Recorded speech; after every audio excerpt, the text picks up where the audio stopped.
Hello, how's it going? I figured I'd do another comic book showcase of my recent haul, which there's a lot of books here, so it might take a moment to get through them all, and it'll take even longer to read them all. Trust me. But yeah, I guess let's just get started with it. I'll start with one of my smaller ones first. Um, Obviously, very relevant right now. Invincible, obviously, why not? We have Battle Beast, Trade 1 by Robert Kirkman and Ryan Ottley. I love the original Invincible comic. It's a fantastic run. Ottley is an incredible artist. I can't really pass up those two working together again. It's just a no brainer for me. So, yeah, absolutely must buy. But next, I think we'll move on to a DC book. Here we are. We have the hardcover of Batman and Robin Year One by Mark Waid and Chris Samney with colors by Matthias Lopes. Um, yeah, I just kind of bought this one on the whim. I love Mark Waid a lot as an artist, and Chris Samney has like a very classic comic book look. Like it just looks like a comic just from this. I mean, obviously Chris Samney doing the cover here, just like it's same quality as the interior art. It just looks so colorful and fun. So I'm looking forward to reading that one. So yeah, absolutely. And then I figured let's get into some trades because there were quite a few of them. But I figured let's start with a little one-off, which is Fantastic Four Fanfare, a collection of short stories with many Fantastic Four creators. Just yeah, looks really fun. Got it for a pretty low price, so you can't really complain about that. Just a nice little collection of fun short stories, plus more Mark Waid and Jonathan Hickman, so you can't go wrong there. But next up, we have the a little bit of a lightning round. So let's get through these ones pretty quickly. We have Ryan North Fantastic Four Volume 1. We have Volume 2. We have 3, 4. I mean, these Alex Ross covers are fantastic, aren't they? Volume 5. Volume 6. And technically Volume 1, but basically Volume 7. And there we go. Yeah. I've been wanting to buy these for a while. The most recent trade just came out, so it seemed like a very good time to get into them. I know someone who's been glazing this run for months, if not years. So, and I've seen little bits of it. It looks very fun, um, very poppy. You know, very like one-off, very pulpy. I guess is the right word. Like pulpy sci-fi, sort of brought into the modern day. It was like a lot of fun. Yeah, and Alicia gets to play a part in this book. I think she's a fun character that doesn't get utilized a lot, so I'm looking forward to seeing her get sort of become like a full member of the family. So yeah, that'll be fun getting into Fantastic Four Ryan North run. Like I said, big fan of the Waid and Hickman run, of both of their runs. So I think they're just fantastic, some of the best Fantastic Four out there. But yeah, I think moving on, let's get an Omni out the way. Um, I glazed the first omnibus, so I'm very happy that this is now in my collection. The second omnibus for Secret Six by Gail Simone. Yeah, the first run is fantastic. It's probably my favorite thing Gail Simone has written. I mean, she's able to make me fall in love with all of these characters like Scandal, Jeanette, Catman. I'm looking forward to getting to know more of Black Alice. She was only in about one or two issues of the first book, but yeah, and then what she did with Bane is excellent. I love it. Yeah, no, this is. It feels very James Gunn like very much like James Gunn took inspiration for this book. I feel like whenever you see a good Suicide Squad adaptation, it's probably taken from this book because this is basically the Suicide Squad as a lot of people would know them. Very fun and colorful, but I guess just without the bombs in the necks. But other than that, it's the Suicide Squad essentially, but even more of a family unit. But yeah, it's a really cool one. Next up, we've got this book. We've got this Mark Waid Superman book. I didn't realize how big it was until it turned up. This is a very big hardcover. We got The Last Days of Lex Luthor by Mark Waid and Brian Hitch. Obviously, Kevin Nolan and David Barron working on it too. Yeah, no, I again got this book for a really cheap price. Brian Hitch is a fantastic artist. If you pair him up with a good writer, it actually works. Unlike certain other stuff that Brian Hitch has worked on, which I won't name in case people get annoyed, but you probably know which ones I'm talking about, which books. It's definitely not the Ultimate Universe. Definitely not. But yeah, looking forward to reading Lost Days of Lex Luthor. I took a little peek of it, and it looks fantastic. I love the story idea. Obviously, Black Label also has an excuse to be a little crazier and play outside of continuity. So yeah, absolutely looking forward to that one. Next up, we have. Yeah, I guess we'll pick this one next. We have once again Mark Waid writing The Man of Steel. We have Superman Birthright by Mark Waid, Lionel Francis Yu, and Jerry and Dave McCaig.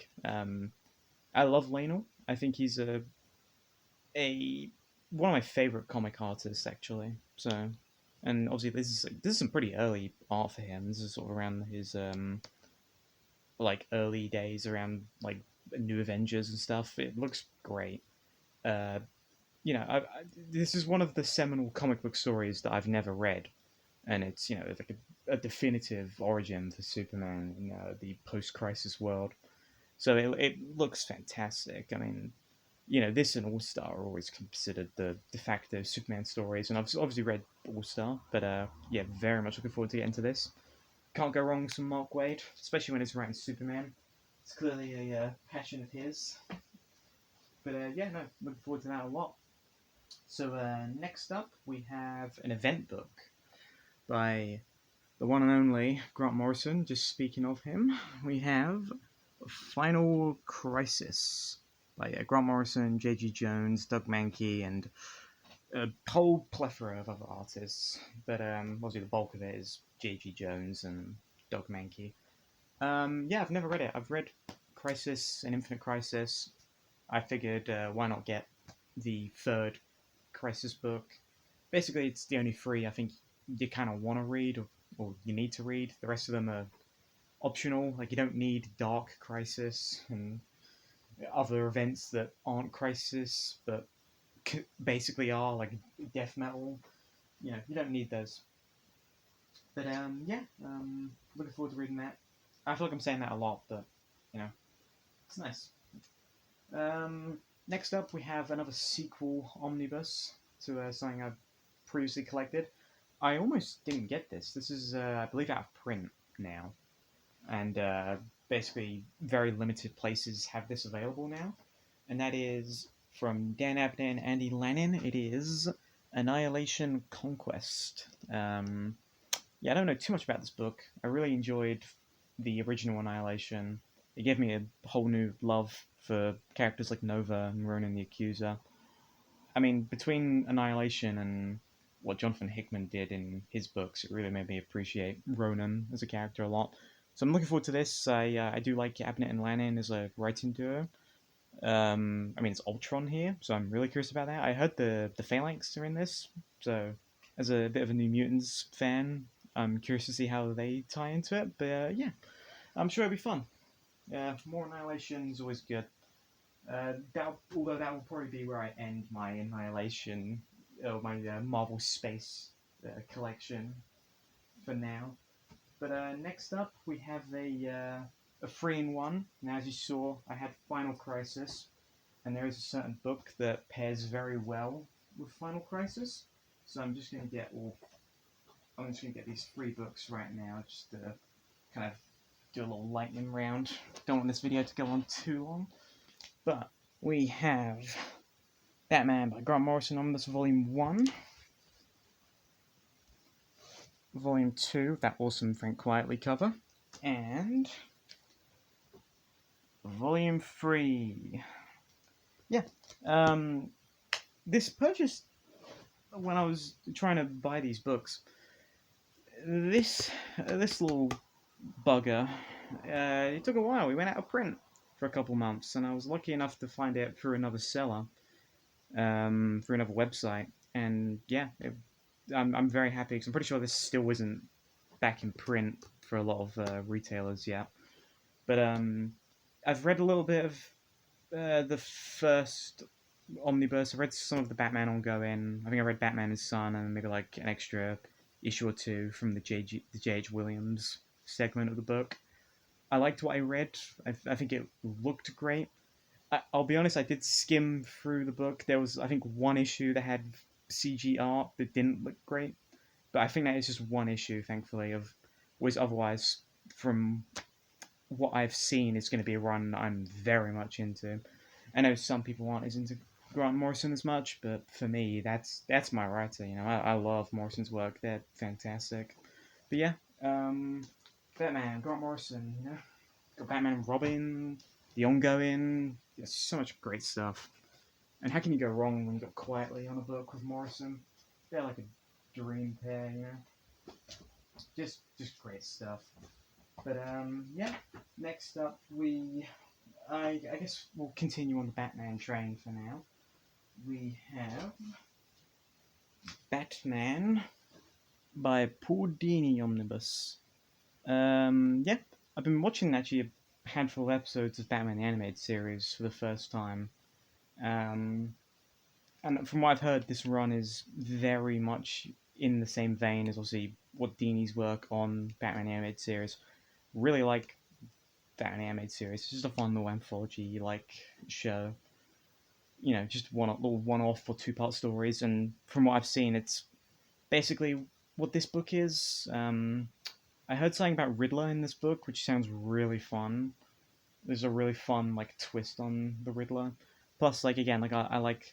I think I read one issue of this and I really liked it. So I'm looking forward to this whenever I get to it. I'll probably read it around the same sort of time as Morrison's run. Maybe I'll do a read and order. Not too sure about that one. I guess we'll wait and see. But yeah, Dini Batman. Looking forward to that. From what I've heard, he does a better Hush story than his debut, so that's a little funny. But yeah. Next up, I guess final omnibus actually. We have another book that was out of print for a couple months, which I was trying to find, but again, the same retailer I got the Batman Omnibus Volume 1 from. We have another Grant Morrison book, ironically enough. We have JLA. I remember about a year ago, maybe longer, I wanted to sample some of this book, read it digitally. I think I read about 5 issues and I loved it. This is, I feel like the Bruce Timm Paul Dini universe Justice League show owes a lot to this comic. I mean, this is kind of like the Bendis New Avengers for the JLA, where it takes a team that maybe wasn't selling that great, and it kind of just just what am I trying to say? Trying to revitalize this team, revive them, and make them a little more modern, and actually use the A-listers instead of just lesser known characters, which it can work when you use lesser known characters, but obviously if you want to make sure you ensure sales, this is a hell of a lineup. And yeah, like I said, I read a couple of issues of this before. I loved it. So yeah, looking forward to more of this. Obviously, this behemoth of a book. But yeah, JLA. We have two more books. I figured let's just get these done at the same time as each other. Yeah, so we've got two compendiums, no less. One of them just releasing. So if you've been keeping up with collected editions, you might know what I'm talking about. But we have the Green Lantern Rebirth Compendium by Jeff Johns, Dave Gibbons, and a whole plethora of other people, including Patrick Gleason, again another artist I'm a really big fan of. Loved his stuff on Rebirth Superman, and of course, kind of the first compendium without the Sinestro War Compendium, once again by Jeff Johns, Dave Gibbons, and was it PJ Tomasi of my beloved Rebirth Superman run. Um, I have to admit, this is a funny little story. He's probably watching right now, but someone else I talk to who reads comics, one of my friends, he he's tried to buy this book like 2 or 3 times, and each time it's been horribly damaged. And I remember buying it. I think I bought my copy. Basically, I must have bought it like the same time as him, and this took almost a week to show up from Amazon. It took a little while for this one, about like 6 days maybe. And I get it first try, and I just remember thinking, oh, that I feel bad for him. You know, it took he got like two of the worst damaged books I've ever seen, and then I just get it first try. And I'm like, I feel so bad. But back to the Green Lantern book. Um, yeah, I mean, this is what like the modernization, like the same sort of thing. Like it turns Green Lantern into a big blockbuster book, as it should be in reality. There's not a lot of Green Lantern runs that really achieve this. Um, but this is a really cool one. I've read like a little bit of some of the older Green Lantern. I want to say I think I read. Yeah, like I remember Kyle being in the JLA book. He's fun in that, and I think I've read like I've read Blackest Night before, which I think is like right after takes place right after this book. But I like the Green Lanterns from what I've seen, especially like Jeff Johns, what he does with them in Blackest Night. So I'm looking forward to reading more of that. So yeah, that's the end of the haul. A lot of books. It'll probably take a very long time to read, but that's the fun of comics. You get, especially when you get loads of stuff, you're lucky enough to do that. But yeah, I hope if you enjoyed it, leave a comment or a like. I don't do these very often because comic collecting is very expensive, and I do not have the funds to be doing that on a regular schedule. Once a year if you're lucky. But yeah, if you enjoyed it, leave a like, and if I do end up buying more comics in the future, within the next year or two, I'll be sure to do another video on it. But yeah, that was fun. I hope you enjoyed it. Bye.